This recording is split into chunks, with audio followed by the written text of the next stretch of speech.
comes from one of my favorite movies, my favorite books from when I was a kid, The Phantom Toll Booth. I used to really like that book. It's one of those things where, you either watch a cartoon or you read a book or something when you're younger and you get one thing out of it. And then you watch it again when you're older and you're like, wow, that had a lot to say that I didn't catch on.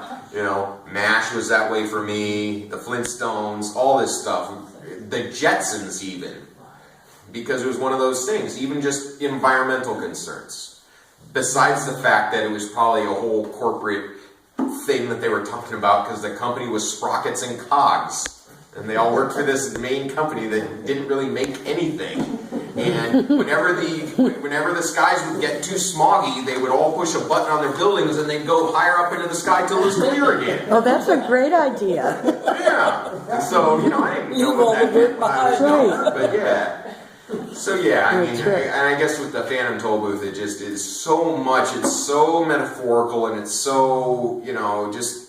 No, that book is 50 years old. The author. Yeah, it was published 50 years ago. Juster, I think, was the guy's name, and I was really into like Roald Dahl and stuff when I was a kid. James and Giant Peach and Matilda, and I think there was a couple others too, but. War between the letters and the numbers. Yeah, and that's the no big rhyme thing. or reason. Yeah, basically, yeah. Cool. The words and the numbers are fighting each other because rhyme and reason used to govern this kind of fantasy world, and because they were trying to decide on who should be the winner, rhyme and reason, they had left, and so now there was complete chaos because rhyme and reason was gone. And just that fact. They could restore humanity when they brought back rhyme and reason. And just the end, the whole thing. It very well done. But also what ends up killing the big monster thing at the end, right when they're about to go up to the castle in the sky and rescue the princesses or whatever, is truth.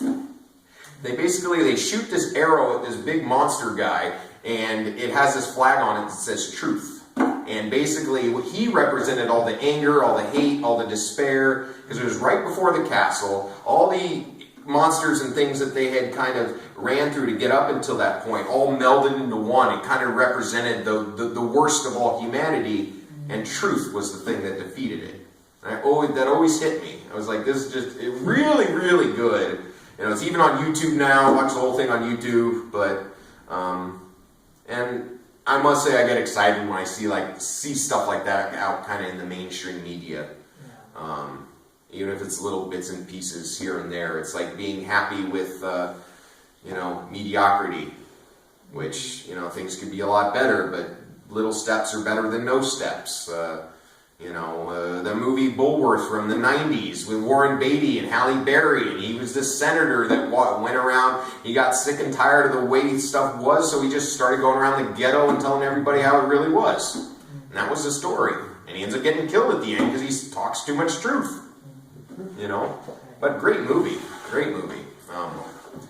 So, there's little bits and pieces of it here, but I think the more that we talk and the more that we come together, have conversations, it's the whole key. It's the key to everything, is talking. It's infectious. Yes. Good word. And go ahead. Yeah. I was just going to say,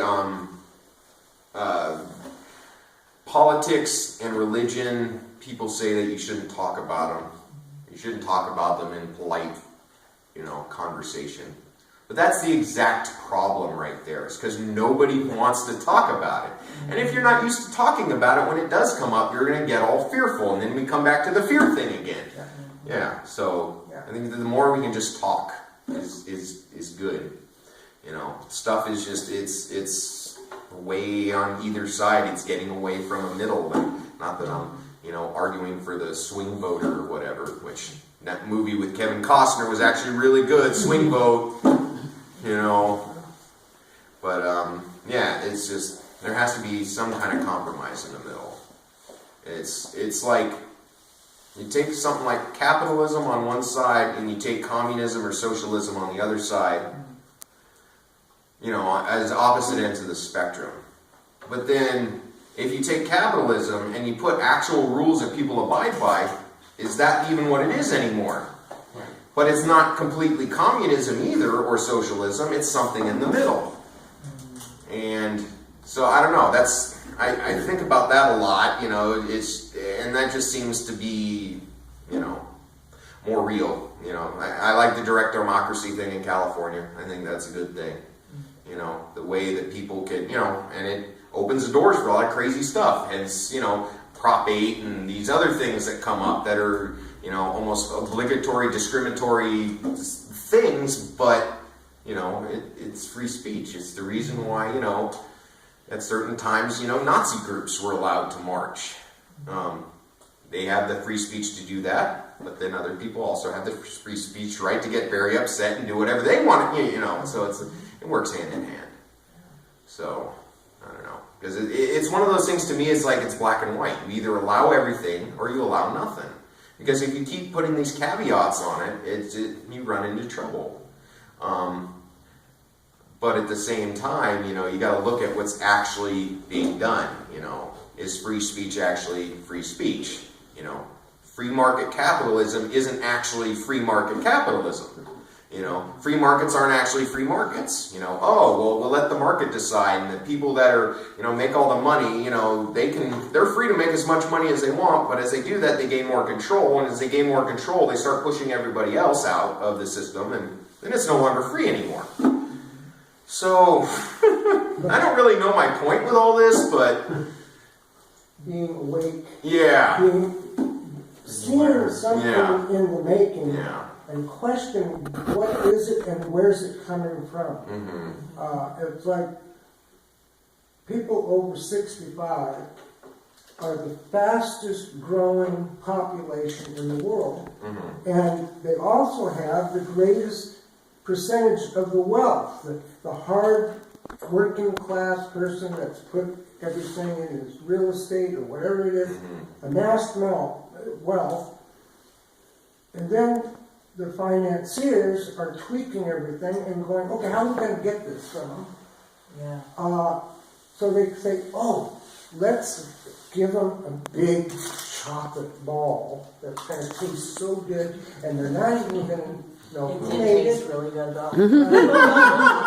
That's how we get you. I'm saying, Yeah. but they're not going to question who made it, where it came from, what it's about, or anything, and they came up with, let's get all these hardworking people to buy subprime loans. So everybody went, we've dropped the mortgage rates, now you're going to have all this money, you mortgage your place, go out, buy toys, buy everything else, but they didn't read the fine print and realize that they're not on a fixed loan, they're on an ARM, adjustable rate. Yeah. So 8 months later, the rate goes up, they spent all their money on toys, and now they can't pay their mortgage. Yeah, and at the same time, part of the people that are funding it are betting on this stuff to lose anyways because they know it will. Exactly. And the people that built those systems for AIG and all the banks sold derivatives on that. Crashed the companies. They made millions and millions of dollars in bonuses. And when in 2008, when everything crashed, who gets to fix the problem? The very people that crashed, the CEOs that destroyed those companies, get to fix it. So they get a $900 billion... With almost no rules at all. Nope. No direction. Because everybody was so scared everything was going to fall, you know, the sky was going to fall. Fear. And they stole $900 billion more after the fact. And we're all going, didn't anybody see that? Well, they could do it again, too. They could do it again. How is it They could possible? totally do it again, too. And this is what I think is interesting about hearing you say those things, is that I think there's like multiple levels of information, kind of where you're saying. There's this high level information, there's low level information. Let's just break it down into two levels. And there's people that care about the high level information, there's people that don't. I mean, I'm thinking like people that I know that got caught up in that real estate scam and lost money and almost lost their home.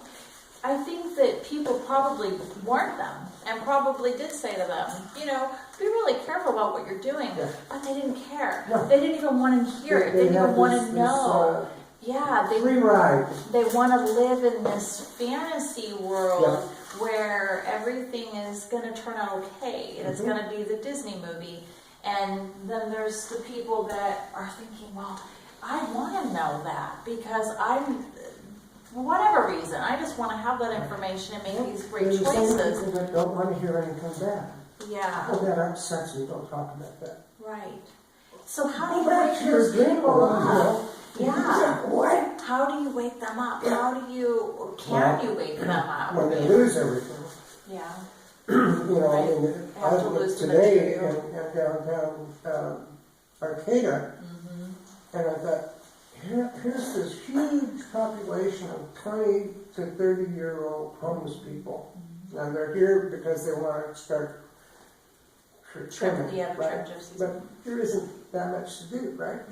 Where did all those young people come from? Well, all those people that lost their homes, their children, now they're homeless. Right. Where are they going to go? Well, Right. this is one place that they were happy to go to. Right, that's some of them. Yep. Yeah. Whoa. Yeah, Oh, yeah. yeah, no, it's Lucky us. yeah, no, it's true. I mean, and even you were almost starting to get at it. The one thing, the whole "what's the matter with Kansas" thing. You know, how can so many like kind of poor, working class, almost poor people vote completely against their needs and do it over and over and over again? Their well-being. And that was one of the questions that I've always wanted answered, kind of like the whole, why did Reconstruction get messed up after the Civil War? You know, that kind of thing. And I finally got an answer, kind of, for that one. But I remember reading this article, and it was the best explanation of that I've heard, is that all these people that would be considered in the group that are conservative, the working class, they used to be on the other side, because they were a lot of the original unionists and the people that were fighting for union rights, who I consider, and they were in some battles where they were getting beat and killed, and I mean, it was crazy. But then apparently, they just got, supposedly this article was saying that they just got sick and tired of being lied to by politician after politician after politician, that they just figured everybody was lying, and so they were just going to simply vote for somebody who appealed to their morals or their emotions. And that's almost leads us to where we're at. And that was just kind of an interesting explanation, whether it's the whole truth or what, I don't know, but Well, now we can't get rid of two dynasties. Are we going to have another Bush? I or hope another not. Clinton? Oh, God. Yeah. I want Elizabeth Warren Yeah. No, of course not. No.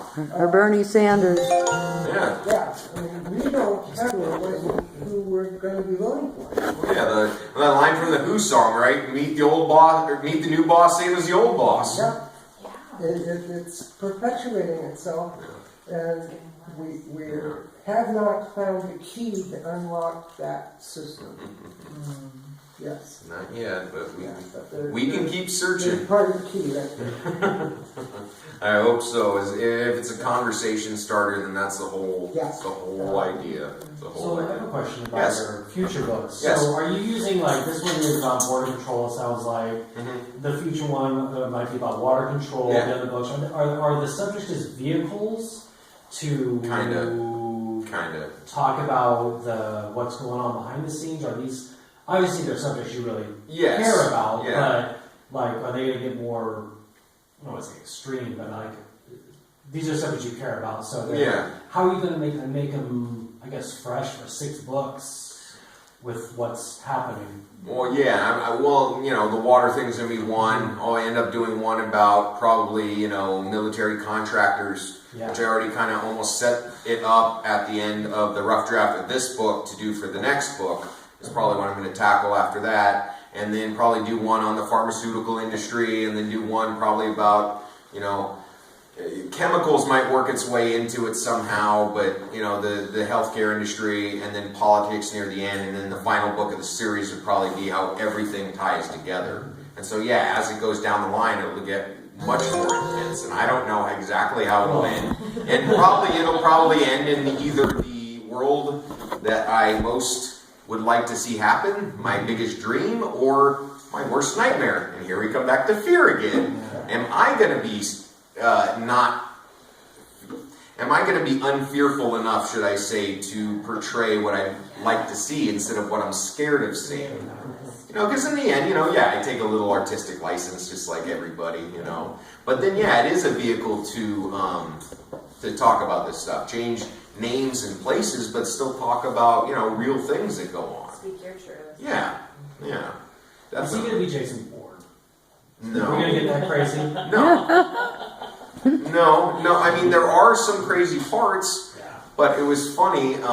He also, there's also probably a half dozen scenes in the book where he smokes joints. Mm-hmm. And part of the reason that I wanted to include that in there was because I wanted to personally just show that someone can, be an upstanding member of society, do good for humanity, just happen to like to do that sometimes. And part of that was just, what I put in there. But then, some comedy, there's some suspense, but I don't think it'll ever get to that point. I mean, because even in the Bourne movies, there was some, there was a little bit of kind of funny. You have to break it up, the serious a little bit. But not so much like and then again, I don't know, maybe. Who knows? I mean, and that's what's the exciting part about it and that's almost why I have to cool down after I finished a rough draft, because it's like so opening up that stream of consciousness that like the energy flow, like I'll write for like 3 hours or so, and then I have to immediately do something. The energy is so high coming out of me that I either have to go take a walk or I have to go do something like immediately to like, at least for the next couple hours afterwards to come down. Yes. Yeah. So, and that's when and it was funny, and one thing from if any of you've seen House of Cards, you watched it on Netflix, good, with Kevin Spacey. The new season, he has a guy who's writing a book about him, the character. And Kevin Spacey comes up to him one day and is like, "Hey, how's the book coming? How's it coming along?" And he goes, "This is either the best thing I've ever written, or it might be complete crap. I don't really know. But when I can't tell the difference, it's usually a good sign." And it was funny, because again, that's how I was kind of feeling about this new book as it was being written. And it might not be great, but I feel too passionate enough about it to feel like it's a bad thing, and I have to see it through to the end. So, and I think I'm getting the proverbial. I have to go. If someone wants to stand here, I'll be back, but I have to close the chickens up. No, that's fine. That's fine. Somebody could be right here and just push it. Well, we can still. So, I mean, you can still. I'll be here back in 5 minutes. I have to close the girls up, so No problem. it's dark. Before the raccoon. Well, right, yeah. Yeah, what do you have to do? Well, here, come here. Great. Just hold it up. Just hold it. Okay. Sit down, relax. Yes, I can do that. Good. Now see the red lights on? Yeah, it's You recording. just push that when you stopped. Yeah, it's Okay? The box, We're just. that up there. So now it's stopped. Okay, so when you.